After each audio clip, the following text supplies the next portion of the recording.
Hello everyone, कैसे हैं हम सभी दोस्तों। इसी वीडियो में हम सीखने वाले हैं बेसिक से लेकर एडवांस तक एक लोकल स्टोरेज। अगर आपको नहीं पता लोकल स्टोरेज होता क्या है, जब भी हम कोई डेटा स्टोर करते हैं आपने बैकएंड यूज करना होता है। लेकिन अगर हम बैकएंड यूज नहीं करना चाहते, कोई मोंगो डीबी या कोई दूसरा डेटाबेस नहीं यूज करना चाहते, देन हम लोकल स्टोरेज यूज करते हैं ताकि हम अपना डेटा अपने लोकल ब्राउजर के साथ सेव कर सकें। वहां पे कोई बैकएंड की जरूरत नहीं होती और ये डेटा हमेशा परमानेंटली सेव होता है। लाइफ टाइम के लिए आप इसको सेव कर सकते हैं अपने लोकल ब्राउजर के साथ। अगर आप रिएक्ट जेएस सीख रहे हैं देन आपके लिए जो इंपॉर्टेंट है टॉपिक, वो बहुत ही ज्यादा इंपॉर्टेंट है, क्योंकि हमारे पास बहुत सारी ऐसी वेबसाइट्स होती हैं जहां पे हमें बैकएंड नहीं लगाना होता। हम डायरेक्ट अपना जो भी डेटा होता है उसको लोकल स्टोरेज के साथ सेव करते हैं। बस इसी के साथ सारे के सारे ऑपरेशन हम सीखेंगे। जो इसका कंप्लीट छोटा सा कोर्स रहेगा, जिसके अंदर हम एक छोटा प्रोजेक्ट भी क्रिएट करेंगे विद एग्जांपल्स के साथ, इसको समझेंगे बिल्कुल बेसिक से। तो चलिए स्टार्ट करते हैं हमारी इस वीडियो को। चलिए स्टार्ट करते हैं। सबसे पहले आपको पता होना चाहिए आखिर लोकल स्टोरेज होता क्या है। लोकल स्टोरेज के नाम से ही पता चलता है। लोकल मतलब मेरी लोकेशन है, मेरे पास मेरी डिवाइस हो सकती है, कुछ भी सिर्फ और सिर्फ मेरे लिए है। वहां पे मुझे एक स्टोरेज चाहिए जहां पे मैं अपना डेटा स्टोर कर सकूं। ऐसे ही आपके पास कुछ ना कुछ होता है, ठीक है। मेरे पास वो चीज है क्या जिसके अंदर हम डेटा स्टोर करेंगे, वो होता है आपका वेब ब्राउजर। मेरे पास मेरा ये ब्राउजर है, जितनी बार मैं मर्जी जहां से पेज रिफ्रेश करती रहूंगी, डेटा जहां से कभी भी डिलीट नहीं होगा। आप परमानेंटली लाइफ टाइम सेव कर सकते हैं अपना डेटा बिना बैकएंड यूज किए। ज्यादातर ये काम हम बैकएंड के साथ करते हैं, लेकिन जरूरी नहीं आपने हर एक प्रोजेक्ट के अंदर बैकएंड ही ऐड करना हो। आप लोकल स्टोरेज यूज कर सकते हैं जितनी बार मर्जी आप पेज रिफ्रेश करते रहें। बेसिकली जैसे हम काम करते हैं ना, जैसे ही मैंने पेज रिफ्रेश किया सारा डेटा गायब हो जाता है। लेकिन मैं चाहती हूँ परमानेंटली लाइफ टाइम स्टोर हो मेरे वेब ब्राउजर पे। मेरे पास मेरे ब्राउजर पे स्टोर होता है, आपके पास आपके ब्राउजर पे स्टोर होता है डेटा। उसको हम बोलते हैं लोकल स्टोरेज। ये तो हो गया मेरे पास लोकल स्टोरेज होती क्या है, इंट्रोडक्शन इसकी। उसके बाद एक की वैल्यू इसके अंदर आती है। की वैल्यू इसका मतलब क्या होता है, अगर आपको पता हो डेटाबेस के अंदर हमेशा ही वैल्यूज स्टोर होती हैं एक की या फिर एक आईडी के साथ। तो छोटा सा हम ड्रॉ करते हैं कुछ, यहाँ पे कुछ ड्रॉ करते हैं। मान लो मेरे पास डेटा है, ठीक है, मेरा नाम यहाँ पे स्टोर होना है, ठीक है। जो मेरे पास मेरी पर्सनल इंफॉर्मेशन है वो सारी इधर आके स्टोर होनी है। इस पूरे बॉक्स को एक आईडी दी जाती है जिसको हम की वैल्यू बोलते हैं। तो जहां पे मेरे पास एक आएगी की वैल्यू, वो की वैल्यू कुछ भी हो सकती है। जैसे डेटाबेस के अंदर हम एक यूज करते हैं आईडी के साथ, ऐसे ही इसके अंदर एक की वैल्यू होती है। हर एक डेटा को एक की वैल्यू प्रोवाइड करते हैं जिसको यूज करके हम डेटा क्रिएट करते हैं, डेटा अपडेट करते हैं, डिलीट करते हैं। जितने करंट ऑपरेशन होते हैं ना, वही सारे हमने यहाँ पे अप्लाई करने हैं। उस करंट ऑपरेशन को अप्लाई करने के लिए हमें कोई ना कोई यूनिक वैल्यू चाहिए जिसको हम की वैल्यू बोलते हैं। वो की वैल्यू हर एक डेटा को प्रोवाइड कराई जाती है। मेरा डेटा होगा उस पर एक अलग इससे की वैल्यू होती है, आपका डेटा है आपके लिए अलग की वैल्यू होगी। अगर मैंने नेम स्टोर करना है, ठीक है, उसके बाद मैंने अपनी कोई और पर्सनल इंफॉर्मेशन ऐड करनी है, उसके लिए अलग से एक की वैल्यू होगी। यही की वैल्यू डिफरेंशिएट करती है कि ये एक यूनिक डेटा है जिसके साथ हम सारे करेक्ट ऑपरेशन अप्लाई करते हैं। तो ये वाला जो जहां से स्टोर होना है डेटा ना, उसको एक की वैल्यू प्रोवाइड की जाती है। जब तक की वैल्यू प्रोवाइड नहीं होगी आपका डेटा, ना आप करेक्ट ऑपरेशन अप्लाई कर सकते हैं ना ही उसको एडिट कर सकते हैं, ठीक है। तो वहां पे एक की वैल्यू सबसे ज्यादा मायने रखती है। की वैल्यू के बाद हमारे पास जो नेक्स्ट पॉइंट आता है, एक होता है लोकल स्टोरेज, एक होता है एक सेशन। सेशन क्या होता है, लोकल स्टोरेज ये तो आपको पता चल गया। मेरे पास यहाँ पे ब्राउजर है, मेरे ब्राउजर पे मेरा ही डेटा शो होना है, ठीक है। आपके ब्राउजर के ऊपर आप अपना डेटा शो करा सकते हैं। इवन मेरा जो ब्राउजर होगा, मैं यहाँ पे शो करा रही हूँ, अपना डेटा सेव कर रही हूँ। अगर आप वही प्रोजेक्ट अपने लैपटॉप पे यूज करेंगे ना, आपको वही डेटा सेम नजर आएगा अपने ब्राउजर पे। लेकिन इसी के साथ एक सेशन होता है, हो सकता है आपको इंटरव्यू में पूछे सेशन एंड लोकल स्टोरेज में डिफरेंस क्या होता है। जो सेशन होता है ना, वहां पे टेम्परेरी डेटा स्टोर होता है। फॉर एग्जाम्पल फेसबुक, फेसबुक के आप ऊपर जाके लॉगिन करते हैं, आपका एक सेशन क्रिएट हो जाता है कुछ टाइम के लिए। जितना टाइम आप लॉगिन रहते हैं ना, उतना टाइम डेटा आपको दिखेगा। जैसे ही आप ब्राउजर के बाहर आ जाते हैं ना, डेटा सारा गायब हो जाता है। ये शायद आपको बात नहीं पता होगी, हमें नहीं पता चलता। हम जितना टाइम फेसबुक को यूज करते हैं सारा डेटा हमें पूरे का पूरा नजर आता है। जैसे ही आपने ब्राउजर बंद कर दिया, जहां ब्राउजर से बाहर आ गई, आपका सारा डेटा डिलीट हो जाता है। वो होता है एक सेशन। तो सेशन के अंदर टेम्परेरी डेटा स्टोर करते हैं। वो तब तक ही आपको शो होगा जब तक आप वहां पे ऑनलाइन है, ठीक है, जब तक आपका सेशन क्रिएट होता है। वो ज्यादातर हम फेसबुक के साथ एग्जांपल इसकी क्रिएट करते हैं कि जितना टाइम आप लॉग इन है तब तक आपको डेटा शो होगा। लेकिन जो लोकल स्टोरेज होता है वो टेम्परेरी नहीं होता, परमानेंटली होता, लाइफ टाइम। अगर आपका ब्राउजर बंद भी हो जाए ना, वहां पे डेटा हमेशा ही सेव रहता है। कोई फर्क नहीं पड़ता, आपने ब्राउजर बंद कर दिया, आपने टैब बंद कर दी, आपने लैपटॉप बंद कर दिया, कोई फर्क नहीं पड़ता, आपका डेटा लाइफ टाइम सेव होता है। अब ये लोकल स्टोरेज के साथ भी डेटा स्टोर करने के हमारे पास टोटल दो मेथड होते हैं, उसको विद एग्जांपल के साथ समझेंगे। दोनों में से कौन सा आपने सीखना है, या जो ज्यादातर यूज करते हैं वो कौन सा है। तो की वैल्यू के साथ आपको ये पता होना चाहिए कि लोकल स्टोरेज क्या है और सेशन वैल्यू क्या है। अब एक छोटी सी एग्जांपल क्रिएट करते हैं, जहाँ पे app.js है मेरे पास, ये एक वीट फोल्डर है, इसको हम एग्जीक्यूट कर देते हैं। जितने CRUD ऑपरेशन होते हैं ना, बस उसी को इसके अंदर अप्लाई किया जाता है। सबसे पहले एक लोकल स्टोरेज क्रिएट किया जाता है डेटा, फिर इसको रिमूव किया जाता है या फिर क्लियर भी किया जाता है। उसको आपने एडिट करना है या डिलीट करना है, वो सारे के सारे CRUD ऑपरेशन इसके अंदर अप्लाई करेंगे। पहले इसको हम एग्जीक्यूट कर देते हैं। छोटी सी एक एग्जाम्पल बनाएंगे हर एक ऑपरेशन को यूज करके। ये जब तक यहाँ पे एग्जीक्यूट होगा, हम इधर चलते हैं। रिटर्न के बीच आना है आपने एक, हम CSS तो कुछ भी ऐड नहीं करेंगे, वैसे H3 में लिख देते हैं लोकल स्टोरेज प्रोजेक्ट। बाद में हम एक इसको यूज करके एक प्रोजेक्ट क्रिएट करेंगे। एक मैं इनपुट फील्ड लगाऊंगी, जैसे ही इसके अंदर हम डेटा फिल करेंगे, वो डेटा हमारे ब्राउजर पे शो होना चाहिए। जितनी बार मर्जी पेज रिफ्रेश करें, डेटा गायब नहीं होना चाहिए। इसकी टाइप रहेगी एक टेक्स्ट। यही बेस्ट तरीका है आपको सिखाने के लिए एक इनपुट फील्ड के साथ, ताकि आप अपना डेटा ऐड करें। बहुत ही बेसिक से आपको सिखाऊंगी। यहाँ पे टाइप होगी टेक्स्ट, इसके बीच एक वैल्यू रख देते हैं ताकि इसका डेटा हम गेट कर पाए। इसका नाम हम रख देते हैं नोट। एक जहाँ पे ऑन चेंज बना देते हैं, ऑन चेंज इधर बनेगा ई। सेट कर देते हैं नोट को, तो उसको डिफाइन कर देते हैं जो हमने नोट बनाया है। कॉन्स्ट क्रिएट कर लो एक नोट नाम से, सेट नोट। एक लगेगा यूज स्टेट, इसकी वैल्यू रख दो ब्लैंक। अब जो भी इनपुट फील्ड के अंदर वैल्यू ऐड करेंगे वो हमें दिख जाएगी। इसके बीच हम एक लगा देते हैं बटन, जहां से एक बटन क्रिएट करते हैं, इसके ऊपर हम लिखेंगे सेंड नोट। एक बटन नहीं क्रिएट करना, बेसिकली हम यहाँ पे सारे बटन ऐड करेंगे। एक सेंड करना है नोट, हमने रिमूव भी करना है, तो हर एक चीज अप्लाई करेंगे। इसके ऊपर हम पहले बना देते हैं ऑन क्लिक। जब कोई बंदा इसके ऊपर क्लिक करेगा, एक फंक्शन परफॉर्म होगा, इसका नाम हम रख देते हैं सेव नोट। सबसे पहले हम सेव नोट का कोड करते हैं। आखिर कोई भी लोकल स्टोरेज के ऊपर वैल्यू क्रिएट कैसे की जाती है, सेव कैसे की जाती है लाइफ टाइम के लिए। सबसे पहले यहाँ पे आएगा सेव। सेव नोट को डिफाइन कर देते हैं। और एक इम्पॉर्टेंट बात है, इसके अंदर हमेशा ही यूज इफेक्ट यूज किया करो। जब भी हम ऐसा डेटा ऐड करते हैं जिसके अंदर कुछ ना कुछ अपडेशन होनी है, लाइव अपडेशन, क्योंकि वहां पे डेटा हमने एडिट करना है, डिलीट करना है, क्रिएट करना है, उसके लिए हम यहाँ पे यूज इफेक्ट लगाते हैं। बेसिकली लोकल स्टोरेज के साथ हम हमेशा यूज इफेक्ट ही लगाते हैं। तो मैं यहाँ पे यूज इफेक्ट लगाऊंगी। यूज इफेक्ट के बीच आपने एक कॉन्स्ट क्रिएट कर लेना है, जिसका नाम हम रखेंगे स्टोर नोट। कोई भी नाम देना है एक।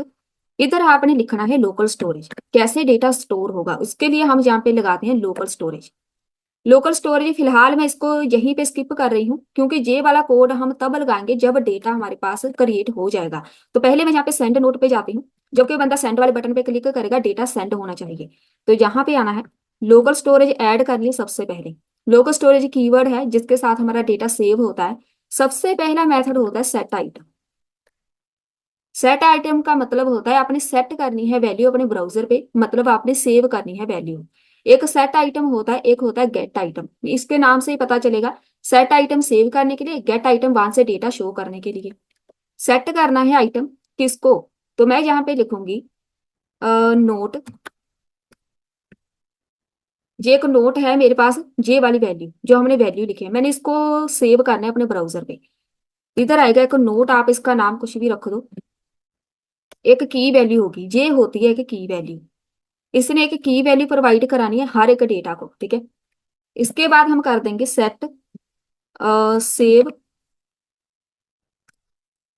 इसका नाम हम रख देते हैं, अभी मैंने यूज इफेक्ट के बीच लगाया नहीं है, तो चलिए इसका नाम कुछ रख देते हैं, सेट सेव नोट।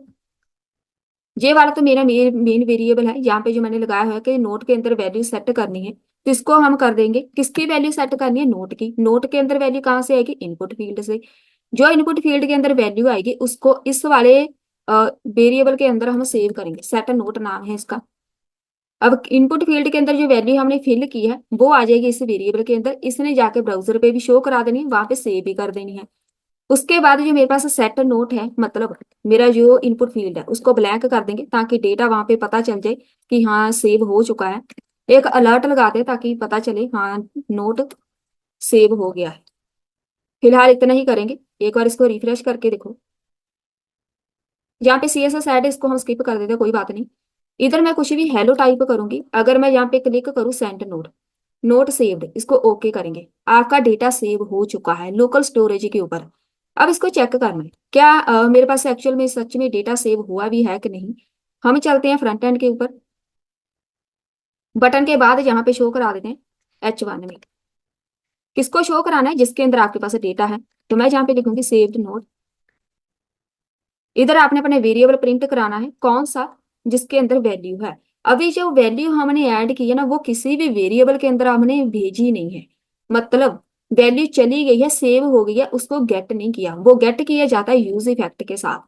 तो आपने यूज इफेक्ट के बीच आना है, सबसे पहले इसको लगाओ, एक वेरिएबल क्रिएट करो, इसका नाम रख देते हैं इसका नाम रख देते हैं स्टोर्ड नोट। चलिए यही रख देते हैं। इधर लगाओ लोकल स्टोरेज डॉट, पहले हमने सेट आइटम किया था, अब यहाँ पे गेट आइटम लिखना है। गेट आइटम मतलब जो डेटा स्टोर हुआ है कहीं ना कहीं जाके स्टोर हो चुका है, उसको गेट करो। किसको गेट करना है, नोट को, जो हमने यहाँ पे सेव किया था। ये वाला जो नोट है ना बस इसको हमें यहाँ पे गेट करना है। उसके बाद इफ कंडीशन लगा देते हैं कि इफ जो मेरे पास वेरिएबल है स्टोर नोट, यही है वेरिएबल स्टोर्ड है। इफ स्टोर्ड नोट इसका मतलब है अगर उसके अंदर कोई ना कोई डेटा है तो वो क्या करेगा, सेट कर देगा किसको, नोट के अंदर। सेट नोट मतलब मेरे वेरिएबल के अंदर वो वाला डेटा सेट कर दो जो वहां से स्टोर हुआ है। अब हम अपना वेरिएबल यहाँ पे प्रिंट कर सकते हैं। कहाँ पे प्रिंट करना है, H1 में करा दो, जिधर भी आपको आउटपुट चाहिए। मेरे पास जो मेरा वेरिएबल मेन है उसका नाम नोट है, पहले इसको ऐसे ही सेव करते हैं। तो अब देखो मैंने जो हेलो टाइप किया था वो आ गया, इसको रिफ्रेश करो। अब देखो जितनी बार मर्जी रिफ्रेश करो, डेटा कभी भी यहाँ से डिलीट नहीं होगा, ठीक है, कभी भी नहीं। इसको हम बोलते हैं परमानेंटली लोकल स्टोरेज पे डेटा सेव करना। ये वाला ब्लैंक नहीं हुआ, इसको हम हटा देते हैं। इसके अंदर क्या आ गया, मेरे पास कुछ गलत है। वैल्यू इसके अंदर मैंने नोट लगाई हुई है। अच्छा, ये वैल्यू लिखी हुई है ना नोट, इसका मतलब है जो नोट वाले वेरिएबल के अंदर वैल्यू है ना वो ऑटो फिल कर रहा है, तो इसका नाम चेंज कर देते हैं। यहाँ पे मैं लिख रही हूँ सेव्ड नोट। ये मैंने एक दूसरा वेरिएबल बनाया क्योंकि वहां पे वैल्यू आ रही है ना ऑटो फिल होके। तो हम यहाँ पे दो कॉन्स्ट क्रिएट करेंगे। कॉन्स्ट इधर नहीं करना, यहाँ पे करेंगे कॉन्स्ट, ये वाला वेरिएबल सेट कर दो किसको, जो मेरे पास सेव्ड नोट है उसको। यूज स्टेट के बीच वैल्यू इसकी आनी है ब्लैंक। अब ये वाला जो पहले इसको रिफ्रेश करते हैं, इसके अंदर अब कुछ नहीं है, अब इसको हम प्रिंट कराएंगे। ये वाला जो सेट सेव्ड है, इधर मैंने लिखा हुआ है ना, इधर चलते हैं। जहां जहां आपने एक वेरिएबल लगाया हुआ है ना वहां वहां आपने उसको लगाना है जो अभी नया क्रिएट किया है। यहाँ पे आना है, इधर लिखा हुआ ना सेट नोट, बस इसको चेंज कर दो। यहाँ पे दो कांस्ट क्रिएट कर लेना, नहीं तो वहां पे ऑटो फिल होके वो ऐसे ही रहेगा। ऐसे ही इस वाले वेरिएबल को प्रिंट करा दो यहाँ पे। अब इधर सही है, ठीक है, इसको रिफ्रेश कर देते हैं। अब वहां पे वैल्यू नहीं रहेगी, ठीक है, नहीं तो वो कंफ्यूज हो जाएगा कि इस वैल्यू को यहाँ पे प्रिंट करना है। कोई दूसरी वैल्यू ऐड करो, यहाँ पे सेंड किया, यहाँ पे ओके, तो यहाँ पे दूसरी वैल्यू आ गई। अगर आपने मल्टीपल वैल्यूज ऐड करनी है उसके लिए हम वो मैं बताऊंगी कैसे करते हैं। अब यहाँ पे दो टॉपिक में आपको और कवर कराऊंगी जो बहुत ही ज्यादा इंपॉर्टेंट है। ये मेरे पास लोकल स्टोरेज के ऊपर आप हर एक डेटा सेव नहीं कर सकते जैसे बैकएंड के ऊपर करते हैं। जहां पे जेसन में डेटा स्टोर होता है, ये एक स्ट्रिंग है। जब भी हमने स्ट्रिंग डेटा स्टोर करना होता है कोई भी प्रॉब्लम नहीं आती। मेन प्रॉब्लम स्टार्ट होती है जब हमने कोई जेसन डेटा स्टोर करना। जेसन का वो मतलब क्या होता है, मेरे पास मेरा नेम है, एक मेरा मोबाइल नंबर है, वो जेसन डेटा में आएगा जिसके अंदर मल्टीपल डेटा होता है। डेटा स्ट्रक्चर जिसको बोलते हैं, बहुत सारा कॉम्बिनेशन डेटा होता है, उसमें स्ट्रिंग आते हैं, नंबर्स आते हैं, फ्लोट आते हैं, इंटीजर आते हैं, पूरा डेटा होता है। हर एक डेटा टाइप उसके अंदर ऐड होती है, मिक्स डेटा जिसको बोलते हैं। वो हम यहाँ पे डायरेक्ट सेव नहीं कर सकते लोकल स्टोरेज के ऊपर। अगर आपको पता है कि आपका स्ट्रिंग डेटा है, आपने जहाँ पे कुछ एबीसी में डेटा स्टोर करना है, ऐसे ही आप कर सकते हैं। लेकिन अगर आपको पता है कि आपके पास मिक्स डेटा आएगा, उसको हैंडल करने के लिए हमारे पास एक मेथड आता है। ये जो हमें मेथड यूज कर रहे हैं, ये है सिर्फ और सिर्फ स्ट्रिंग के लिए, जो हम विदाउट जेसन स्ट्रिंगिफाई के यूज करते हैं। अब जो हमें यूज करेंगे उसको हम बोलते हैं जेसन स्ट्रिंगिफाई। उसको लगाने का सिर्फ एक ही मकसद होता है कि आपने मिक्स डेटा स्टोर करना है with numbers, with float, integer, कोई भी नंबर हो सकता है, कोई भी फॉर्मेट हो। उससे भी पहले हम जहाँ पे ऐड करेंगे, ये तो सिर्फ मैंने क्रिएट किया है डेटा। अब जहाँ पे रिमूव करेंगे तो एक बटन और बना लो, जहाँ पे आप इसका नाम रख दो रिमूव, जहाँ पे रख दो रिमूव नोट। आप लोकल स्टोरेज पे डेटा सेव भी कर सकते हैं, रिमूव भी कर सकते हैं। तो जे वाला इसको कॉपी करो, एक नया कॉन्स्ट क्रिएट करो रिमूव नाम का। डेटा को रिमूव करना है तो यहाँ पे सबसे पहले तो वही आएगा लोकल स्टोरेज। अब इसके लिए हम एक कीवर्ड यूज करते हैं रिमूव।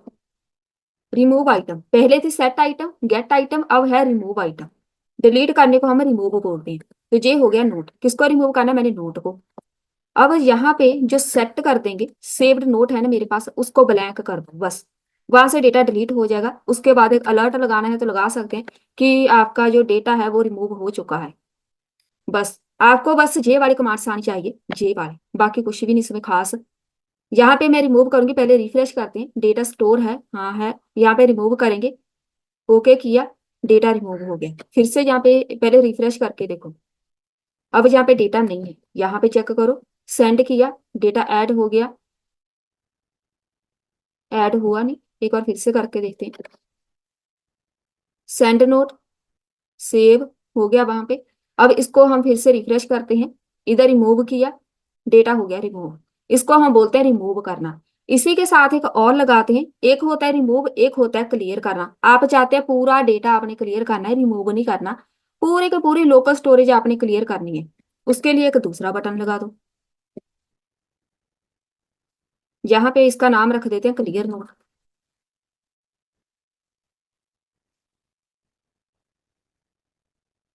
इसी को कॉपी कर देते हैं, जहां पे आएगा क्लियर। इसी को लोकल स्टोरेज के करंट ऑपरेशन बोलते हैं,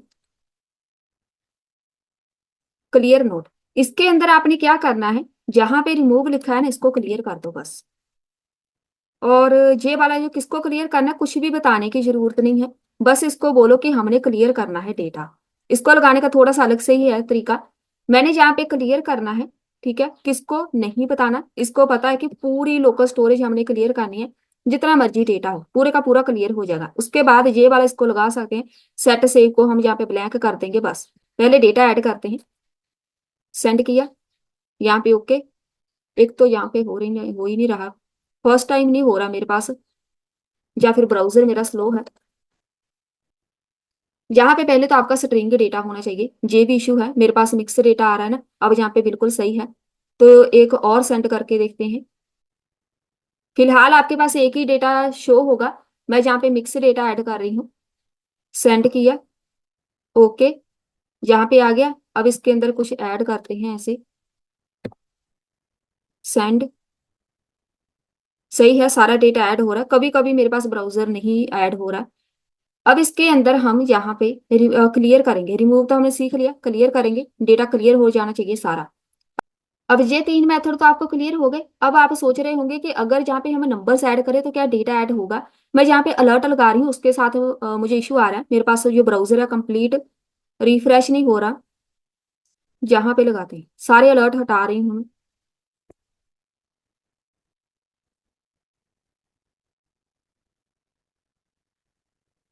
तो अब हम चलते हैं जहाँ पे मैं नंबर्स ऐड कर रही हूँ। ऐसा नहीं कि आपके पास नंबर से ऐड नहीं होने, तो जहाँ पे ऐड हो चुके हैं, अगर मैं इसको रिफ्रेश करूँ डेटा ऐड हो गया, ठीक है।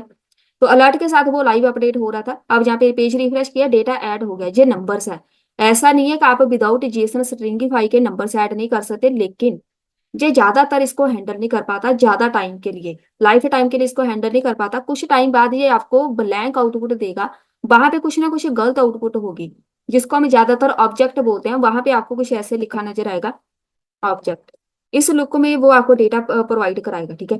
जिसके अंदर वो ऑब्जेक्ट फाइंड ही नहीं कर पाएगा कि ये डेटा है क्या। तो ये इशू हमारे पास बहुत ही कॉमन होता है। अगर आप नंबर्स ऐड करेंगे ना, जहाँ पे आपने विदाउट स्ट्रिंगिफाई ऐड कर दिए, नंबर्स ऐड हो जाते हैं, लाइफ टाइम के लिए नहीं होते, लॉन्ग टर्म के लिए भी नहीं होते, कुछ टाइम के बाद ये डेटा, इसके अंदर एरर्स आने लगते हैं, आपका डेटा हाइड हो जाता है, इसका जो फॉर्मेट है पूरी तरह चेंज हो जाता है, ठीक है। इसी को हम सॉल्व करने के लिए अब हम ऐड करेंगे, इसी के अंदर मैं चेंजेस कर रही हूँ। जहाँ पे आना है नोट लिखा हुआ है ना, आप इसी को यूज कर लो, या डेटा लिख दो नाम इसका, मैं यहाँ पे ऐसे ही रहने देती हूँ। इसके अंदर हमने डेटा ऐड करना है, एक हो सकता है नेम, एक मैंने नेम ऐड करना है जो एक स्ट्रिंग होगा, ठीक है। इसके बाद एक होगा एज, एज होगी नंबर्स में, तो नंबर्स को हम ऐसे लिखेंगे कि एज हमने ऐड करनी है। ये दो डेटा है मेरे पास, बाकी सब ऐसे ही रहेगा। ये वाला जो लिखा हुआ है ना यूज इफेक्ट के अंदर, ये बिल्कुल सेम रहेगा, इधर आप यही रहने दो, कुछ भी चेंज नहीं करना, बस चेंज किधर करना है यहाँ पे। ये वाला सेट सेव है ना, इसी ने आपका डेटा स्टोर करना है, लेकिन इसको मैं बोलूंगी, मेरे पास जो डेटा सेव होगा ना वो होगा जेसन में, डायरेक्ट हम नहीं सेव कर सकते, इसको हम बोलते हैं जेसन डॉट, मैं जहाँ पे लिखूंगी पार्स डॉट, डॉट लगाने की जरूरत है, पार्स पार्स डॉट, किसको सेव करना है, तो यहाँ पे आपका वेरिएबल आएगा जो मेरे पास स्टोर्ड नोट है। मैंने इसको बोला कि इसको सेव करना है जेसन डॉट पास के साथ, जेसन आपने साथ में मेंशन करना है, साथ में हम बाद में लगाएंगे स्ट्रिंगिफाई। अब ये हमारा जो डेटा होगा वो जेसन फॉर्मेट में जाके सेव होगा, ताकि वो रीडेबल हो, ताकि हमारे पास आउटपुट बिल्कुल बिल्कुल वैसे ही आए जैसा हमने डेटा ऐड किया, नंबर है तो नंबर दिखेंगे, स्ट्रिंग है तो स्ट्रिंग दिखेगी। अब ये तो डेटा सेव हो जाएगा, साथ में एक डिपेंडेंसी भी चलो लगा देते हैं ब्लैंक। जहां पे आना है सेव करना है डेटा, जो सेव करने है हमारे पास जो ये वाला सारा सेम रहेगा नोट है, लेकिन सेट करनी है आइटम, सेट करने के लिए आइटम को हम डायरेक्ट नहीं करेंगे, जेसन डॉट, जब भी आपने डेटा सेव करना हो जेसन डॉट स्ट्रिंगिफाई ऐड करते हैं ऐसे। किसको सेव करना है अब वो बता दो, कि मैंने जहाँ पे नोट को सेव करना है, बस नोट लिख दो। अब आपका नोट का डेटा जो भी होगा वो जाके सेव हो जाएगा, ठीक है। ये एक स्ट्रिंगिफाई के साथ सेव करता है, ताकि हमारे पास जितनी मर्जी डेटा हो, किसी भी फॉर्मेट के अंदर हो, नंबर फ्लोट जिस मर्जी फॉर्मेट हो, उसी फॉर्मेट के अंदर वो डेटा स्टोर करेगा। उसके बाद ये वाला सब है, इसको ऐसे ही रहने दो, कुछ भी चेंज नहीं करना। अब जहाँ पे जो मेरे पास ये वाला है ना सेट सेव्ड नोट, जहाँ पे हमने ब्लैंक किया, तो इसके अंदर मैं इसको बोल दूंगी कि एक मेरे पास जो नेम है उसको ब्लैंक कर दो, क्योंकि दो इनपुट फील्ड होनी है मेरे पास, एक जो एज होगी उसको भी ब्लैंक कर दो। पहले हमने एक ही लगाई थी, अब यहाँ पे दो इनपुट फील्ड लगाएंगे, बाकी रिमूव वाला हम बाद में करेंगे, पहले यहाँ पे आ जाओ। इनपुट फील्ड लगी हुई है, इसको कॉपी कर लो, दो लगा देते हैं, पहले वाला नोट ही रहने देते हैं, जो दूसरा होगा इसको नंबर दो, इसकी जो टाइप मेंशन करनी है वो नंबर होगी, ताकि उसको पता चले ये नंबर वाला डेटा है। और जहां पे लिखा हुआ है ना नोट डॉट, इधर लगा देते हैं नेम, नोट डॉट एज, ये वाले आपके मेन वेरिएबल हैं जो हमने डिफाइन किए हैं, नेम एंड एज। अब इसको पता चल जाएगा कि मैंने जहाँ पे नेम ऐड किया होगा तो वो एक नेम है, मतलब एक टेक्स्ट वैल्यू है, इसके अंदर कोई एज ऐड की होगी वो एक नंबर है। तो बस इसी के साथ हमारा डेटा हो जाएगा सेव। और जे वाला जो सेट लगाया हुआ है इधर, ये दोनों के लिए कॉमन रहेगा। अब जहाँ पे आपको दो वेरिएबल क्रिएट करने की जरूरत नहीं है, डायरेक्ट आप एक ही एक को यूज करके आप क्रिएट कर सकते हैं। अब जहाँ पे डेटा शो कराना है तो डायरेक्ट हम यहाँ पे शो कराएंगे, लेकिन अब मेरे पास दो वैल्यूज है, मैंने यहाँ पे सेव्ड डेटा सेव्ड नोट लिखा हुआ है, इसके साथ डेटा क्या आएगा डॉट नेम, साथ में लगेगा एक एज, एज के बीच डेटा आएगा सेव्ड नोट डॉट, दूसरा क्या है एज, तो एज को प्रिंट करा दो। अब ये डायरेक्ट प्रिंट नहीं होगा, इसके लिए हम यहाँ पे अपना वेरिएबल प्रिंट कराएंगे, सेव्ड नोट एंड, एक जहाँ पे लगाएंगे एंड लगाने की जरूरत है ना, हम जहाँ पे कंडीशनल ऑपरेटर लगाते हैं ऐसे, इसका मतलब है अगर वहां पे डेटा कोई ना कोई होगा तो हमें यहाँ पे शो हो जाए बस। तो ये हमें डेटा प्रिंट करा के दे देगा, लेकिन इसमें इशू है, जो सेव नोट है उसके अंदर यहाँ पे, इसको हम बोलते हैं अगर डेटा नहीं आया तो H1 में लगा देते हैं, नो नॉट नोट फाउंड। अगर आपके पास डेटा कोई भी ना होगा तो आपके एक नो नोट फाउंड का मैसेज आ जाए, जहाँ पे ऐसे आ रहा है ना, पहले हम कुछ ना कुछ ऐड करके देते हैं। मैंने जहाँ पे ऐड की स्ट्रिंग, जहाँ पे ऐड किया नंबर, पहले सेंड पे क्लिक करेंगे। इसको एक बार रिफ्रेश करके देखो, क्योंकि अलर्ट वगैरह नहीं लगाया ना तो डेटा नहीं आया। एक बार जहाँ पे इंस्पेक्ट करो, साथ में इंस्पेक्ट भी ओपन करके रख लिया करो। एरर तो कोई नहीं है मेरे पास, सब सही है, बस वहां पे डेटा प्रिंट नहीं हुआ सही। जहाँ पे इसकी जो वैल्यू है वो गेट नहीं हुई, क्योंकि दोनों के ऊपर सेम मेथड लगा है, तो हमने इसको बताना है कि जे वाला नेम है और दूसरे वाला एज है। तो हम इसको कैसे बताएंगे, यहाँ पे 3 डॉट लगाएंगे, कर्ली ब्रैकेट के बीच लगाते हैं, इसको हटा दो। इसको बताना है 3 डॉट। यहाँ पे ज्यादातर आपने डिलीट करना है, अपडेट करना है या ऐड करना है डेटा, उसके लिए हम यहाँ पे यूज करते हैं। नोट को मैंने ऐड करना है, note name dot E dot target dot value. आप डायरेक्ट ऐसे लगा सकते हैं, इसका मतलब है इसकी वैल्यू जो भी हम इसके अंदर फिल करेंगे बस वही आ जाएगा। इसके बाद आएगा जहाँ पे नेम, यहाँ पे नेम ही लगा देते हैं, E dot target dot value. ऐसे लगाना है ताकि इसको पता चले जे का नेम की वैल्यू। ऐसे ही इसको कॉपी करके यहाँ पे ले आओ,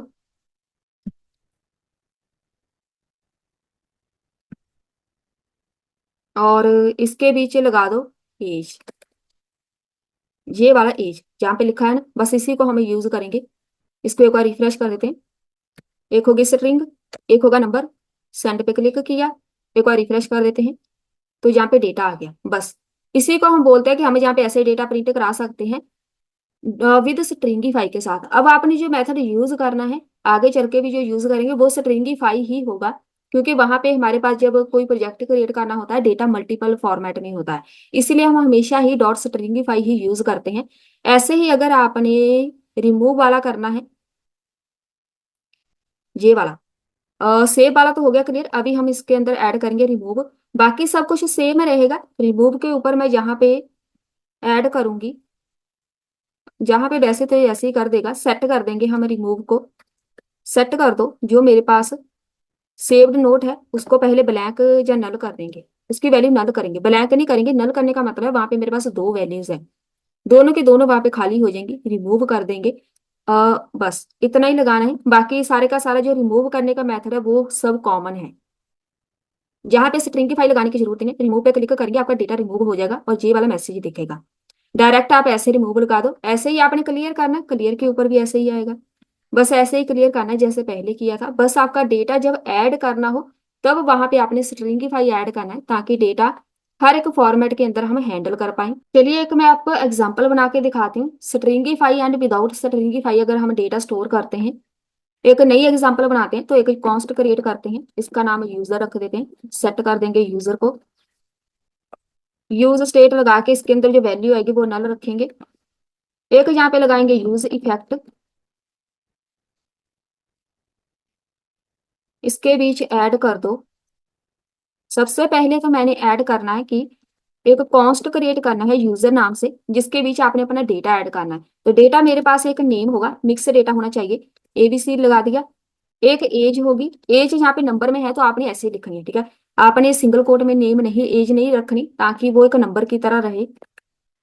लोकल स्टोरेज के ऊपर सेव करना है, तो मैं यहाँ पे लगाऊंगी लोकल स्टोरेज डॉट सेट कर दो आइटम को। कौन सी आइटम, जो यहाँ पे यूजर है।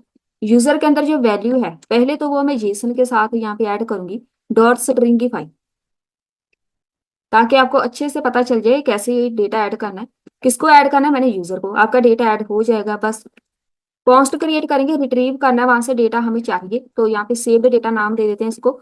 और जेसन में जाके डॉट पार्स लगाएंगे, वहां से डेटा गेट करना है तो पार्स लगेगा, अगर आपने सेव करना है तो स्ट्रिंगीफाई लगाएंगे। लोकल स्टोरेज से डेटा हमने गेट करना है, तो गेट आइटम कौन सा डेटा, यूजर नाम का। जो वहां से डेटा आएगा उसको अपने वेरिएबल के अंदर लगा देते हैं, ताकि हम उसको प्रिंट कर पाए। बस अगर मैं यहाँ पे डायरेक्ट आके पैराग्राफ के अंदर वेरिएबल प्रिंट करा दूं, यूजर डॉट नेम, तो यहाँ पे नेम आ गया। रिफ्रेश करेंगे तो यहाँ पे फिर से रिफ्रेश करो और वापस आते हैं, एक हो गया नेम। पहले दूसरा भी प्रिंट करा देते हैं, यूजर डॉट एज, रिफ्रेश। अब यहाँ पे आके देखते हैं, अब मैं बताती हूँ इशू क्या है। यहाँ पे एरर है ना, एरर कोडिंग में नहीं है, बस एरर सारी इधर ही है। एरर क्या है, नेम उसको नहीं मिल पा रहा। मेरे पास सब कुछ सही है, पूरा कोड सही है, बस यहाँ पे जो इशू है आपने उसको समझना है। मैंने जहाँ पे डायरेक्ट ही नेम को प्रिंट करा दिया वो हो गया, ठीक है। एक बार ही हुआ, उसके बाद नहीं हुआ, आपके पास ये एरर आ गई। ये एरर आपके पास हमेशा आएगी अगर आप इस कोड को ऐसे लगाते हैं। आपने डायरेक्ट प्रिंट करा दिया user dot name user dot age, ऐसे ही आपके पास एरर आएगी। लेकिन जब भी आपने मल्टीपल डेटा प्रिंट कराना होता है तो आपका जो वेरिएबल होता है जिसके अंदर पूरा डेटा है, तो मेरे पास यूजर है तो इसको मैं प्रिंट कराऊंगी टर्नरी ऑपरेटर के साथ। एक डिव लगा देते हैं। डिव के अंदर यहाँ पे ऐड करो, डेटा चाहिए H1 में, H1 में मुझे चाहिए यूजर डॉट नेम। और इधर हम प्रिंट करा देते हैं। अगर आपके पास डेटा नहीं होगा तो H1 में लिखो नो डेटा फाउंड। ये हमारे पास एक परफेक्ट मेथड होता है डेटा प्रिंट करने का। अब मेरे पास नेम है, अब मैं इसको रिफ्रेश करूंगी। अब यहाँ पे वो वाली एरर नहीं है और रहेगा। अब यहाँ पे जो दूसरा डेटा है वो भी प्रिंट कराना है, तो उसको आप H2 में प्रिंट करा दो, यूजर डॉट एज। अभी जस्ट हम स्ट्रिंगिफाई ही यूज कर रहे हैं, फिर मैं बताती हूँ इसको विदाउट। आपने ऐसे प्रिंट कराना है ताकि इसमें कोई भी इश्यू ना, लाइफ टाइम यहाँ पे ऐसे ही रहेगा। यहाँ पे आना है, बस इसी को हम मॉडिफाई करेंगे। जितना भी आपने स्ट्रिंगिफाई लगाया हो ना उसको उनको हटा देते हैं। जहाँ पे सेट आइटम लिखा है ना स्ट्रिंगिफाई, सब कुछ हटा दो। हाँ मैं बताती हूँ एक्चुअल में इशू आएगा किधर। मेरे पास ये यूजर डेटा है, मैंने इसको सेव करना है, बस इतना बोला इसको। यूजर के साथ में जहाँ पे इसको बोलूंगी, ये एक नेम होगा यूजर नाम से, इसके अंदर मैंने डेटा सेव करना है जैसे पहले करवाया था। अब यहाँ पे जो लोकल स्टोरेज से गेट किया है डेटा, इसको भी आपको आपने बोला है। अब यहाँ पे जो गेट किया है इसको हम डायरेक्ट प्रिंट करा सकते हैं। ये वाला हटा दें, local storage dot gate item. Console में प्रिंट कराएंगे डेटा, इसको हटा देते हैं। हमें इधर नहीं चाहिए ब्राउजर पे, मैं यहाँ पे कंसोल डॉट लॉग लगाऊंगी ताकि आपको डेटा दिखे। लॉग में जाके आपने अपना वेरिएबल प्रिंट करा देना है सेव्ड डेटा। ये वाला जो कोड है आप इसको हटा सकते हैं, नहीं तो ये एरर क्रिएट करेगा। पहले अगर मैं इसको ऐसे ही रिफ्रेश करूं तो यहाँ पे देखो एक्चुअल में ये इशू आता है। ऑब्जेक्ट ऑब्जेक्ट, अगर आपको कोई इंटरव्यू में भी पूछे ना ये एक्चुअल में होता क्या है, क्यों आती है ऐसी प्रॉब्लम हमारे पास, तो आपने बोलना है कि स्ट्रिंगिफाई के बिना आपने डेटा गेट किया होता है, तो वहां पे जो डेटा होता है वो स्ट्रिंग फॉर्मेट में नहीं होता। बस इसी प्रॉब्लम को सॉल्व करने के लिए हम यहाँ पे स्ट्रिंगिफाई यूज करते हैं ताकि हमारे पास ऑब्जेक्ट में डेटा ना आए। इस ऑब्जेक्ट में डेटा आने का मतलब है उसका जो फॉर्मेट है उसको नहीं मिल रहा, ठीक है। डेटा किस फॉर्मेट में हमने ऐड किया है। चलिए एक प्रोजेक्ट क्रिएट करते हैं। सिंपल प्रोजेक्ट एक होगा जिसके अंदर हम एक काउंटर बनाएंगे या काउंट डाउन बनाएंगे, जिसके अंदर हम ऐड करेंगे टाइमिंग की। किसी का वर्ड ऐड करना है तो इतना टाइम बाकी है, मल्टीपल आप काउंटर या फिर काउंट डाउन टाइमर बना सकते हैं। बहुत ही इंटरेस्टिंग प्रोजेक्ट होगा। तो यहाँ पे एक हम क्रिएट करते हैं। ऐप डॉट जेएस पे आना है आपने। एक यहाँ पे ऐड कर देते हैं क्लास।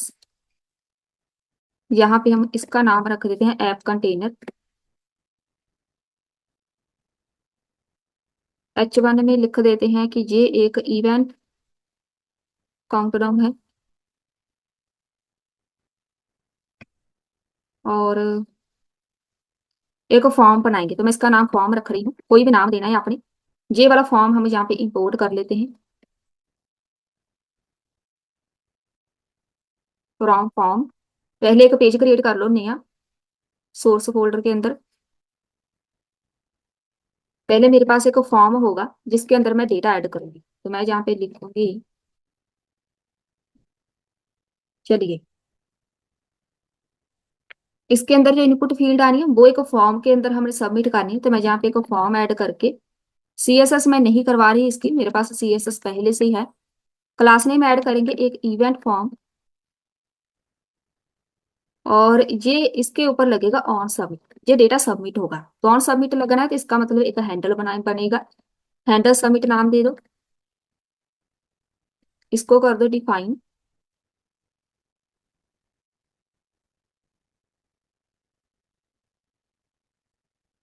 और इसके बीच एक इनपुट फील्ड, इसकी जो टाइप रहेगी पहली इनपुट फील्ड, इसकी टाइप हमने टेक्स्ट रखनी है। प्लेस होल्डर ऐड कर देते हैं। इवेंट नेम, एक इसकी वैल्यू होगी, वैल्यू के अंदर हम रख देते हैं इसका नाम इवेंट नेम। ऑन चेंज बनेगा इसके ऊपर, सेट कर देते हैं इवेंट नेम को टारगेट डॉट वैल्यू के साथ। एक इसको मैं क्लास नेम ऐड कर देती हूँ, फॉर्म इनपुट। ये हो गई इनपुट फील्ड रेडी। अब जहाँ पे जितनी हमें स्टेट चाहिए पहले वो क्रिएट कर देते हैं। एक मैंने अभी क्रिएट की है कॉन्स्ट, इसका नाम है इवेंट नेम। सेट कर देंगे इवेंट नेम को,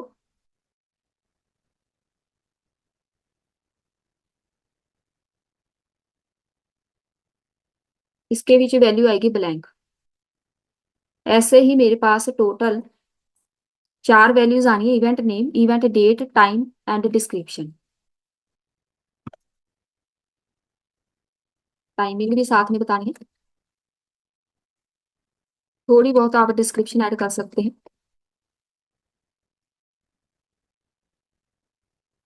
और इन सबको लगा दो यहाँ पे।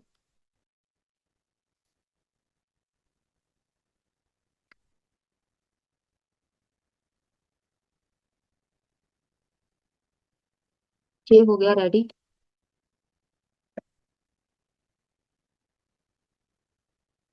सेट इवेंट, यहाँ पे सेट आएगा। चलिए, ये सारे हमें स्टेट चाहिए जिसके साथ डेटा ऐड करेंगे। ऐसे ही आपने सारी इनपुट फील्ड लगा देनी है, कॉपी पेस्ट करना है बस। 2, 3, 4। जो सेकंड वाली होगी वहां पे आपने जो टाइप देनी है वहां पे एक कैलेंडर की तरह आना चाहिए, तो इसकी टाइप हम यहाँ पे रखेंगे डेट। इसके साथ जे वाला जो नेम है वो भी चेंज कर दो, यहाँ पे चेंज करो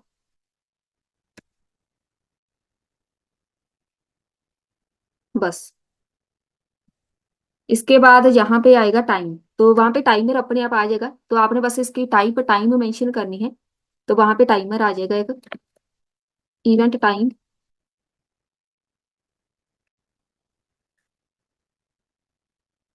एक होगी डिस्क्रिप्शन, टाइप इसकी टेक्स्ट ही रहेगी। और जहाँ आप इसको ऐसा करो, जो डिस्क्रिप्शन होगी ना वो हम टेक्स्ट एरिया के बीच लगाते हैं। इनपुट फील्ड हटा के जहाँ पे टेक्स्ट एरिया ऐड कर दो, और जहाँ पे टाइप सेम रहेगी यहाँ पे लिख दो डिस्क्रिप्शन वैल्यू को।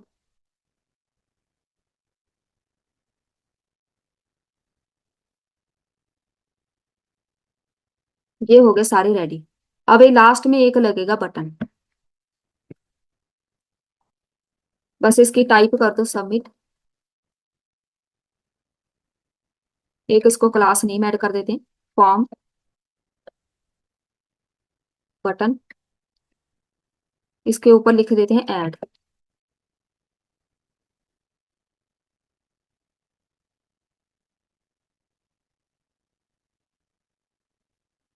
एरर है मेरे पास।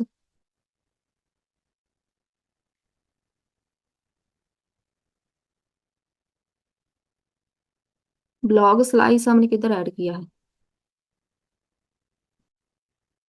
ऐप डॉट जीएस पे जाना है हमने, इधर सही है। ब्लॉग साइज स्लाइस है तो है नहीं, सब कुछ डिलीट कर देते हैं, ये सब नहीं चाहिए। एक बार इसको रिफ्रेश करते हैं। और यहाँ पे मैंने ऐड किया स्टोर, मैं इसको रिमूव कर रही हूँ। इसमें स्टोर ऐड था इसीलिए वो इश्यू आ रहा था बस। चलिए वो तो हो गया। अब जहाँ पे डिस्क्रिप्शन है वो हमने डिफाइन नहीं किया, जो मेन एरर है बस वही है, क्योंकि मैंने इसका जो नेम है वो चेंज किया था। या तो इसको हम डिस्क्रिप्शन ऐड कर देते हैं अकेला, इवेंट हटा दो, और यहाँ से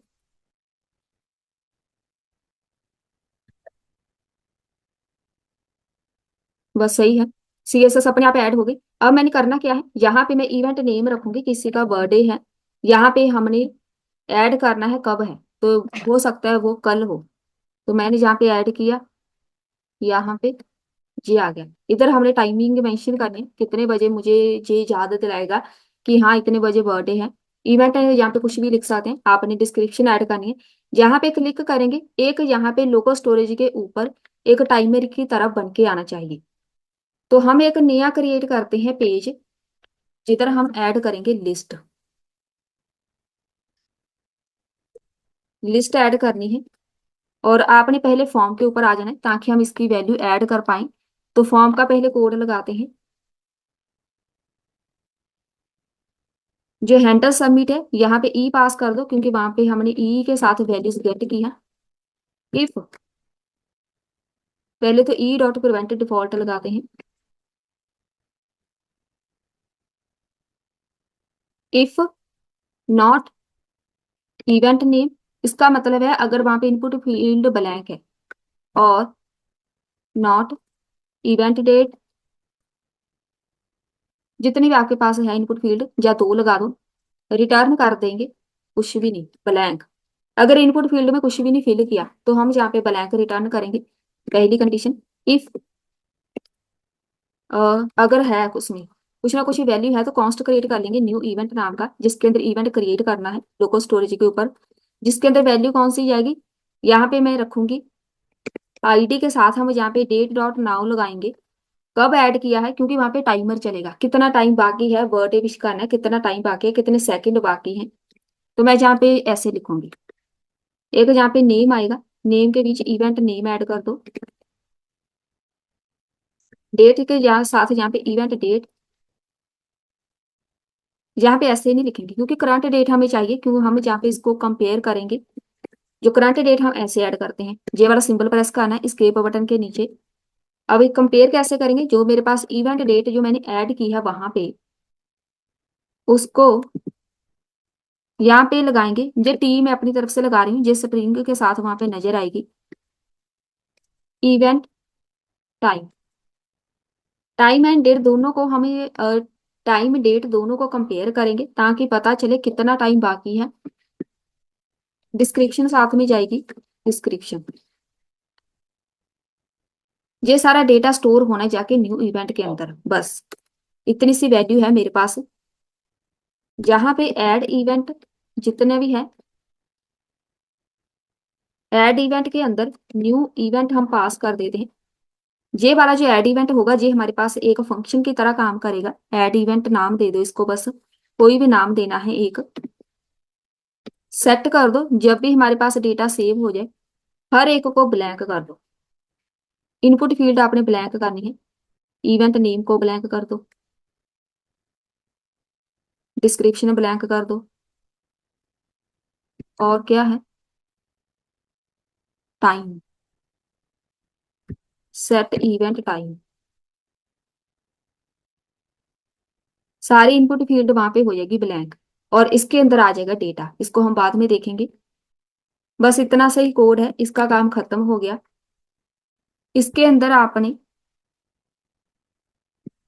लिस्ट के ऊपर जाना है पहले तो। या पहले ऐसा करते हैं, इसको हम पूरा जो डेटा है उसको ऐड कर देते हैं, ऐड तो हो जाएगा वहां से। अभी हमने इसमें कहीं भी लोकल स्टोरेज ऐड नहीं किया। इसका मतलब हमने अभी आना है ऐप डॉट जीएस पे। जब हम कोई प्रोजेक्ट क्रिएट करते हैं ना, वहां पे की चीजें बहुत बदल जाती हैं। इसीलिए मैंने यहाँ पे ये प्रोजेक्ट ऐड किया है ताकि मल्टीपल पेजेस से भी आपको लोकल स्टोरेज को ऐड करना आ जाए, ठीक है।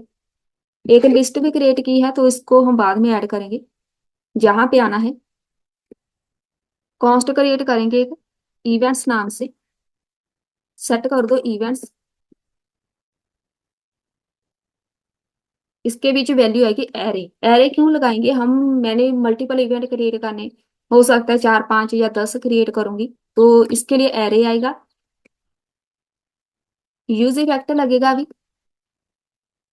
कॉन्स्ट क्रिएट करो एक, इसका नाम हम रखेंगे स्टोर्ड इवेंट्स।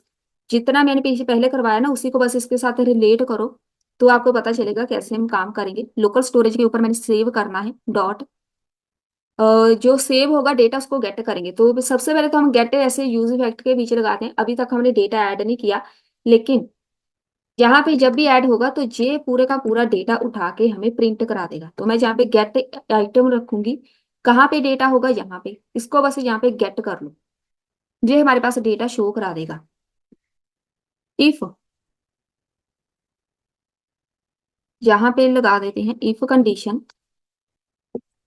स्टोर्ड इवेंट्स, जो मेरे पास डेटा होगा अगर उसमें कोई ना कोई डेटा हुआ, ठीक है, तो ट्राई कैच लगा लो, कॉन्स्ट क्रिएट करेंगे, पार्स इवेंट्स, कोई भी नाम देना है।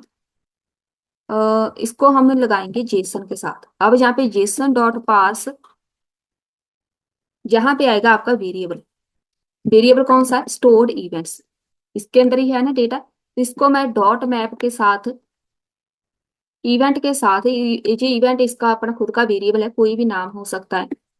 ये मेरे पास इसका सिंटेक्स रहेगा कि हमें वहां पे डेटा चाहिए, ठीक है। चलिए जे इसको कोड को हम बाद में लगाएंगे, पहले डेटा सेव करेंगे ताकि हमारा डेटा सेव हो जाए। ये डेटा फैच करने के लिए है जेसन के साथ, जहां पे एक डिपेंडेंसी ऐड कर देते हैं, ऐड इवेंट एक बनाते हैं जो हमने वहां से फॉर्म के अंदर बनाया था, ऐड करना है इवेंट, इवेंट रखेंगे जहां पे एक पैरामीटर पास करना है, सेट कर दो बस इवेंट्स के अंदर कौन सी वैल्यू, एक मेरे पास होगी प्रीवियस इवेंट्स, हम ज्यादातर ऐसे यूज करते हैं, प्रीवियस वैल्यू भी चाहिए हमें, नेक्स्ट वैल्यू भी चाहिए, एरे के बीच 3 डॉट लगाने, वैल्यू ऐड करनी है, तो मेरे पास जो प्रीवियस इवेंट्स की वैल्यू है कॉमा, उसमें जितने इवेंट है उसको मैंने ऐड करना है बस। ये आपके पास डेटा हो जाएगा ऐड, ऐड तो हो जाएगा, और इसको प्रिंट भी कराना है, पहले ऐड वाला देखा है, ये वाला जो ऐड इवेंट है इसको हम जब लगाएंगे जहां पे ये वाला फॉर्म हमने उधर से रेंडर किया है ना, आपने यहाँ पे ऐड इवेंट लगाना है, क्योंकि हम दूसरे पेज को जहाँ पे ऐड करें वहां से जो ऐड इवेंट आएगा ना, जो मैंने उसके अंदर ऐड किया था, पहले हम उधर चलते हैं, मैं दिखा देती हूँ। ये वाला ऐड इवेंट, इसी के अंदर पूरा ऐड होना है इवेंट, बस उसको हम यहाँ पे करा रहे हैं प्रिंट, ताकि मेरे पास वो डेटा शो हो जाए, ठीक है। अगर मैं इसको पूरे को हटा दूं, एरर ना रहे बस। अब हम चलते हैं जहाँ पे, इसको रिफ्रेश करेंगे, जहाँ पे कोई भी मैंने बर्थडे ऐड कर दिया, हम यहाँ पे एक टाइमर लगा देते हैं, कल का है, एक यहाँ पे टाइमिंग मेंशन कर देते हैं, ऐड इवेंट किया, अभी हमारे पास कुछ भी नहीं आएगा, ठीक है, कुछ भी नहीं आना आपके पास। इंस्पेक्ट साथ में ओपन कर लेते हैं, जहाँ पे आ रहा है ना अनकॉट, मतलब यहाँ पे इसको कुछ मिला नहीं, हैंडल सबमिट नहीं मिला, ऐड इवेंट हमने डिफाइन नहीं किया। हम चलते हैं फॉर्म के ऊपर, ये वाला ऐड इवेंट उसको मिल ही नहीं रहा, इसको मैंने डिफाइन किया जहाँ पे, इधर। अब मैंने इधर तो डिफाइन कर दिया, इधर आप हमने कहीं भी इसको डिफाइन नहीं किया कि ये आएगा किधर से, ये इसका काम क्या होगा। जब भी आपने एक पेज का कोई फंक्शन दूसरे पेज पे जाके यूज करना है ना, मैंने इसका फंक्शन ऐड इवेंट यूज किया है ऐप डॉट जीएसपी, हमेशा ही इसको हम डिफाइन पता कैसे करते हैं, इसको कॉपी करना है, हमेशा इसको यहाँ पे डिफाइन करते हैं। मैंने पिछली वीडियो में कंप्लीट आपको एक प्रोजेक्ट इसीलिए बना के दिया था ताकि आप इसको आसानी से समझ पाएं। जितने हम फंक्शन क्रिएट करते जाएंगे जहाँ पे ऐड करने हैं, ठीक है, आपने ऐड करना है, इवेंट डिलीट करना है, वो सारे फंक्शन ऐसे हम यहाँ पे ऐड करते हैं ताकि इधर इसको मिल जाए। अब वो वाली एरर नहीं रहेगी, ठीक है। अगर मैं इसको ऐड करूं, अब देखो जो ब्लैंक होगी ना, मतलब डेटा हमारा सेव हो गया, मेरे पास एक इवेंट क्रिएट हो चुका है, इधर मेरे पास जो वैल्यू है वो ब्लैंक हो चुकी थी, क्योंकि मैंने यहाँ पे कंडीशन लगाई थी जैसे ही मेरे पास डेटा सेव हो जाए तो सब कुछ यहाँ से ब्लैंक हो जाए, इसीलिए ये लगाया था ताकि हमें पता चल जाए, ठीक है। अब यहाँ पे इसको हमने शो कराना है, तो हम चलते हैं लिस्ट के ऊपर, ये लिस्ट वही होगी जो आपने काउंटर या काउंटडाउन बनाए हैं, वो सारे इसमें शो होने हैं। इधर मैंने लगाया था, कंट्रोल जेड कर रही हूँ अभी मैं, जे वाला कोड मैंने फिर से लगा दिया। अब यहाँ पे ये डेटा हमें गेट करके देगा ऐप डॉट जीएस पे, इसके अंदर डायरेक्ट हम ऐसे नहीं ऐड करेंगे, इधर आना है हमने, मैप के अंदर हमेशा ही डेटा ऐड किया जाता है, तो इसीलिए हम यहाँ पे लगा रहे हैं मैप, 3 डॉट लगाएंगे, इवेंट है तो वहां पे इवेंट से डेटा चाहिए, यहाँ पे लगाएंगे डेट डॉट न्यू, जो मेरे पास मेरे वेरिएबल है वो यहाँ पे लिखेंगे, और यहाँ पे ऐसे आएगा, अब सही है। देन सेट कर देंगे इवेंट्स को, इसके अंदर वो वैल्यू आएगी जो यहाँ पे है, क्योंकि जो हम वैल्यू गेट करेंगे वो इवेंट इसने हमें बना के देने हैं, कंप्लीट डेटा। अगर मेरे पास नहीं आया डेटा तो एक कैच एरर लगा देते हैं ताकि हमें पता चल जाए। यहाँ पे एक एरर प्रिंट करा देते हैं, सिंपल सी एरर। बस इसको हम बाद में समझेंगे, ये कोड मैंने लगा दिया है, बाद में समझेंगे डेटा आएगा कहाँ से। इंपोर्ट किया है हमने लिस्ट को, यहाँ पे इंपोर्ट करो, अभी तक इंपोर्ट नहीं किया। लिस्ट फ्रॉम लिस्ट, लिस्ट में डेटा चाहिए तो यहाँ पे आना है, इधर फॉर्म है ना, फॉर्म के नीचे हमें लिस्ट चाहिए, तो यहाँ पे लगाओ लिस्ट।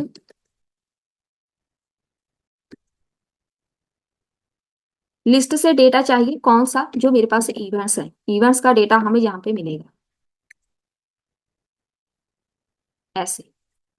बाकी हम बाद में देखेंगे इसके अंदर क्या क्या ऐड करना है, अब पहले हम लिस्ट क्रिएट करते हैं।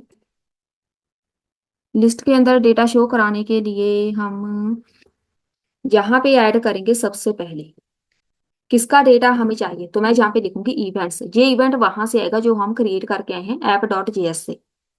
इवेंट्स का डेटा मुझे चाहिए, बस सारा काम यहाँ पे CSS का है, तो मैं यहाँ पे एक div लगा रही हूँ। CSS मैंने ऐड की हुई है, क्लास नेम ऐड करेंगे इवेंट लिस्ट, हमें एक लिस्ट बना के दे देगा पूरे इवेंट्स की। H2 में जाके योर इवेंट्स नाम दे देते हैं इसको। डेटा चाहिए कौन सा, जो इवेंट्स है, तो हम यहाँ पे लगाएंगे मैप, क्योंकि मैप के बिना डेटा कभी भी हम रेंडर नहीं करते। तो अगर हम यहाँ पे मैप लगाना चाहते हैं, पहले मैं यहाँ पे लिखूंगी इवेंट्स डॉट लेंथ, पहले लेंथ चेक करेगा ट्रिपल इज इक्वल टू 0। अगर वहां पे लेंथ 0 है डेटा की, मतलब कोई डेटा है ही नहीं, तो मुझे बस यहाँ पे एक मैसेज मिल जाए पैराग्राफ में जाके, नो इवेंट फाउंड। अगर वहां पे कोई भी डेटा नहीं है, बस आपको मैसेज मिलेगा नो डेटा फाउंड या नो इवेंट। नहीं तो अगर वहां पे डेटा है तो एक नया डिव स्टार्ट कर लो, यहाँ पे डिव, इसको भी एक क्लास नेम ऐड कर देते हैं, ग्रिड कंटेनर। मुझे चाहिए इवेंट्स, तो मैं यहाँ पे लिखूंगी अपना वेरिएबल जिधर से डेटा आएगा, मैप लगाना है। अब यहाँ पे डेटा हम फैच कर रहे हैं, तो मैप, इसका एक इवेंट नाम वेरिएबल बना दो, कोई भी मैप का वेरिएबल होगा। डिव के अंदर हमें डेटा चाहिए जहां सिर्फ और सिर्फ आपकी CSS काम आएगी। इस डिव को ऐड कर देते हैं एक की, जिसके अंदर आपने वैल्यू प्रिंट करानी, की का नाम क्या है, इवेंट। डॉट ID के साथ हमेशा डेटा हम शो कराते हैं। क्लास नेम इवेंट कार्ड एक बना देगा हमें जी।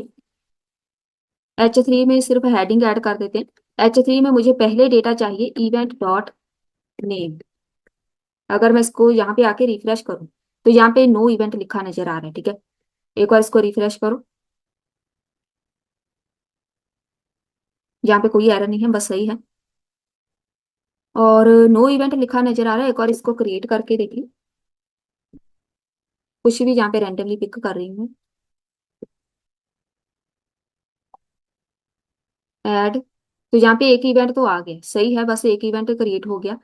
रिफ्रेश किया, अब वो गायब हो रहा है, ठीक है, उसको हम बाद में देखेंगे। वो पेज रिफ्रेश के साथ वो जहाँ से डिलीट हो रहा है, इसीलिए वो जो पहले मैंने इवेंट ऐड किया था वो शो नहीं हुआ। सही है, यहाँ पे इवेंट हमें नजर आ रहा है। इवेंट के साथ एक पैराग्राफ ऐड कर देते हैं, पी के अंदर हमें चाहिए साथ में इवेंट डॉट डिस्क्रिप्शन। इसी के साथ हमें एक नेक्स्ट लाइन में चाहिए, तो मैं एक वी आर टैग लगा रही हूँ यहाँ पे, BR। इसके बीच हम ऐड कर देंगे, यहाँ पे हम लगाएंगे event dot date dot to local. अब जहाँ पे लोकल हमारे पास आएगा, आपके पास कौन सा टाइम चल रहा है अभी, तो मैं जहाँ पे लिखूंगी लोकल, लोकल डेट स्ट्रिंग, ताकि हमें पता चले कितने मिनट सेकंड बाकी हैं बर्थडे में, तो मैं जहाँ पे लिखूंगी BR। उसके बाद एक टाइम शो होगा, ये डेटा प्रिंट कराने का बस एक फॉर्मेट है। Event dot time, time show कराना तो वो भी हमारे पास लोकल में ही आएगा, लोकल टाइम स्ट्रिंग। बस एक जहाँ पे हम काउंट काउंट डाउन प्रिंट करा देते हैं ताकि हमें वहां पे डेटा दिखे। और पैराग्राफ स्टार्ट कर देते हैं एक नया। काउंटडाउन कैसे दिखेगा? जो मेरे पास math dot maximum zero dot maximum zero math, जी अब कैलकुलेट करेगा फ्लोर इवेंट डॉट डेट को माइनस कर दो न्यू डेट के साथ। तो वहां पे जो भी डेट होगी उसको माइनस किया जाएगा ताकि हमारे पास सेकंड्स निकल के आए कितने बचे हैं। उसको हम डिवाइड कर देंगे 1000 के साथ। और बस कितने सेकंड्स बचे हैं आपके पास, बस सही है। और इसमें एक इशू है, ब्रैकेट का इशू है। मैथ डॉट मैक्स, जहाँ पे हमने ब्रैकेट तो सही लगाई है, अभी इसके अंदर इशू क्यों आ रहा है? पैराग्राफ बंद भी हो गया जहाँ पे अच्छा डिवाइड आना है। अब ये हमारे पास सेकंड्स कैलकुलेट करके हमें बता देगा। बस ये तो हो गया मेरे पास रेडी। अभी हमने पहले इसको चेक करना है, कुछ भी ऐड किया मेरे पास कब है, आज ही है, मान लो आज के तारीख ही बर्थडे है। टाइमिंग है यहाँ पे 37 कर देते हैं। यहाँ पे ऐड किया, ऐड पे क्लिक किया। अब आई error, local date string is not a function. कौन सी लाइन पे है? 18। स्पेलिंग गलत हो गई शायद।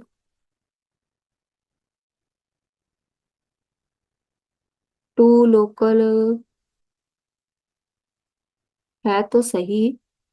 और अच्छा यहाँ पे लोकल के स्पेलिंग गलत है, ई आएगी।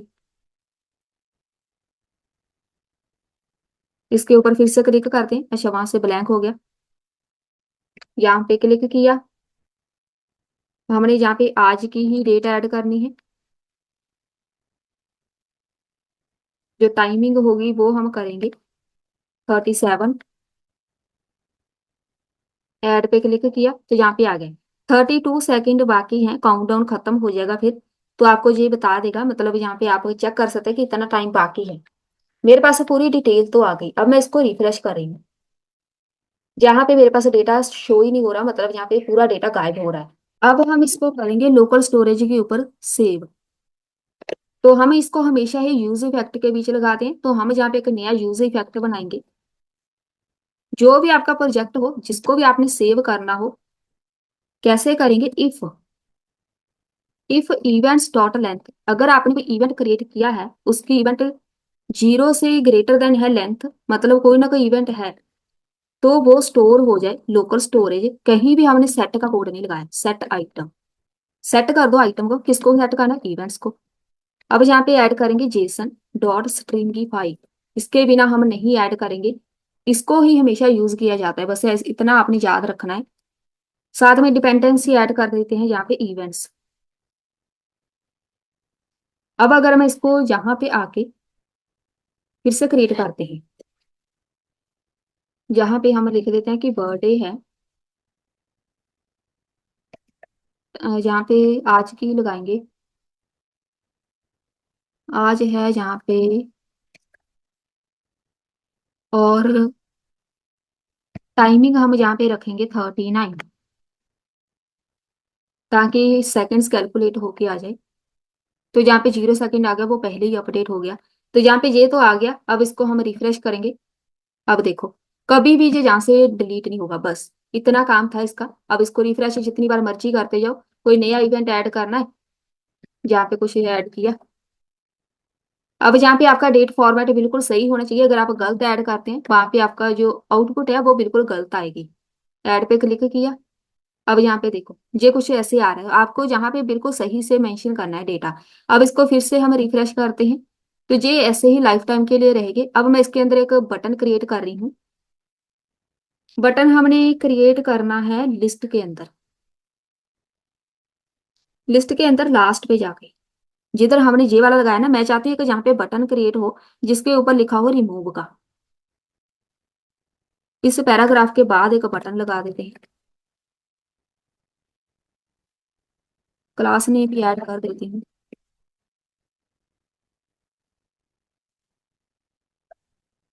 डिलीट बटन, इसके ऊपर एक ऑन क्लिक बनेगा। जब कोई बंदा इसके ऊपर क्लिक करेगा, हमने जहाँ पे रिमूव करनी है, जो हमने सेट की है आइटम, तो मैं जहाँ पे इसका नाम रखूंगी रिमूव इवेंट, इसको हमेशा ही आईडी के साथ हम रिमूव कर दें। तो ये आ गया मेरे पास। अब ये रिमूव इवेंट है, इसको हमने डिफाइन किधर करना है, पहले तो यही बात है। तो इसको बस कॉपी करना है, जहां पे आना है, इधर जे लगाया हो ना, जहां पे आके इसको पेस्ट कर दो। इवेंट लिखना है अकेला, लिसनर ना लगाओ।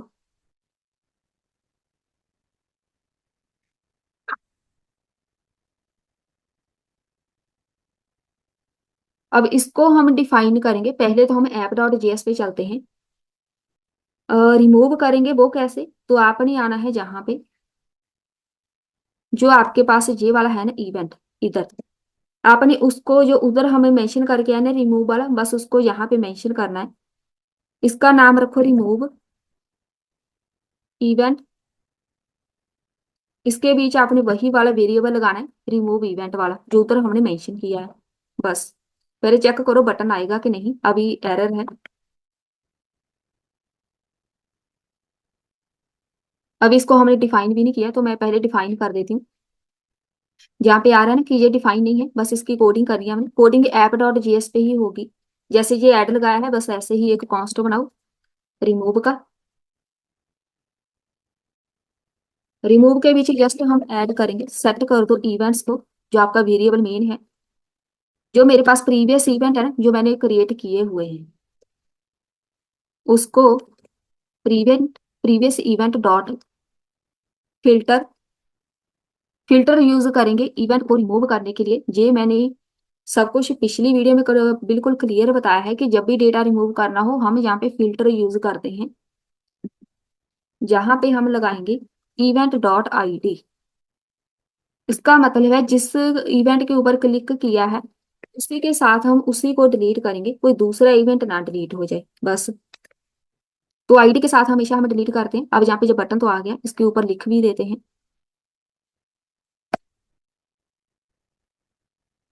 रिमूव।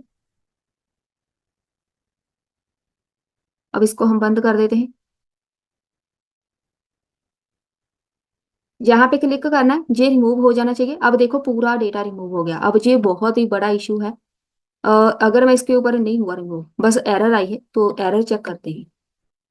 नहीं तो हमारे पास अगर विदाउट आईडी इसको आईडी नहीं मिलती ना, पूरा डेटा डिलीट हो जाता है।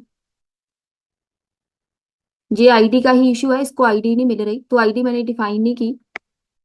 चेक कर लेते हैं। अगर हमने ऐप डॉट जीएस पे जाना है, ये वाली आईडी मैंने जहाँ पे ऐड की है, तो इस आईडी को हम डिफाइन कर देंगे। क्योंकि आईडी के साथ ही डेटा रिमूव होगा, तो वो आईडी जस्ट आके इधर ऐड कर दो।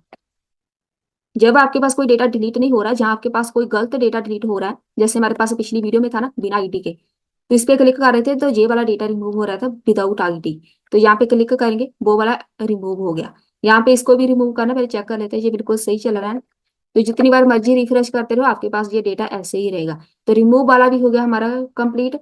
ये हमारा आज का टॉपिक कंप्लीट हो गया, जिसके अंदर हमने सारे के सारे फंक्शन इसके ऐड किए हैं विद प्रोजेक्ट। मिलते हैं फिर नेक्स्ट वीडियो में।